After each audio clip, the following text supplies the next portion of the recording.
মাকড়সা শব্দের আরবি আনকাবুত। মহান আল্লাহ তাআলা পবিত্র কোরআনে এই নামে স্বতন্ত্র একটি সূরাই নাজিল করেছেন। এই সূরার ৪১ নম্বর আয়াতে তিনি বলেছেন, মাসালুল্লাযীনা ইত্তাখাযু মিন দুনিল্লাহি আউলিয়া কামাসালিল আনকাবুত ইত্তাখাযাত বাইতা ওয়া أوهن البيوت لبيت العنكبوت لو كانوا يعلمون। যারা আল্লাহর পরিবর্তে অপরকে সাহায্যকারী রূপে গ্রহণ করে তাদের উদাহরণ মাকড়সা।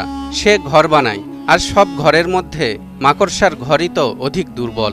যদি তারা জানত। আমরা জানি পশু পাখি আর জন্তু জানোয়ারের যত প্রকার ঘর বা বাসা আছে তার মধ্যে মাকড়সার ঘর বা জাল সবচেয়ে দুর্বল।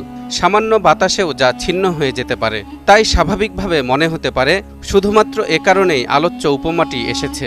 কিন্তু আধুনিক বিজ্ঞান ও প্রযুক্তির কল্যাণে যখন মাকড়সার অ্যানাটমি ও মাকড়সার ঘরের অন্তর্নিহিত কৌশল এবং ব্যবহার জানা গেল, তখন আমাদের সামনে বিষয়টি স্পষ্ট হয়ে উঠল কেন আল্লাহ মাকড়সার ঘরের উপমা দিয়েছেন। পৃথিবীতে মাকড়সার প্রায় ৪৫,০০০ প্রজাতি রয়েছে।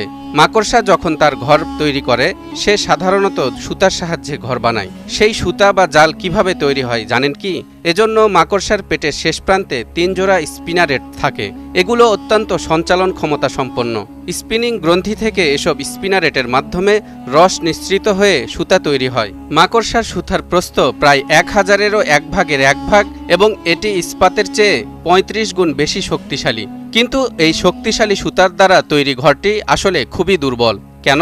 বিজ্ঞানীদের মতে মাকড়সার ঘরের নির্মাণে সবসময় এক ধরনের অস্থিরতা থাকে। কারণ মাকড়সা ছোট এবং এর ঘরটি খুবই সংবেদনশীল। যে কোনো আঘাত বা পরিবেশগত পরিবর্তন, যেমন বাতাসের পরিবর্তন কিংবা তাপমাত্রা বৃদ্ধি, মাকড়সার ঘরকে ভেঙে দিতে পারে। কাজেই এই উপমা দিয়ে আল্লাহ বোঝাতে চাইলেন, পার্থিব জীবনে আমরা স্রষ্টার উপর ভরসা না করে যত শক্তিশালী জিনিসকে অবলম্বন করে বাঁচতে চাই না কেন তা অনিরাপদ এবং ভঙ্গুর।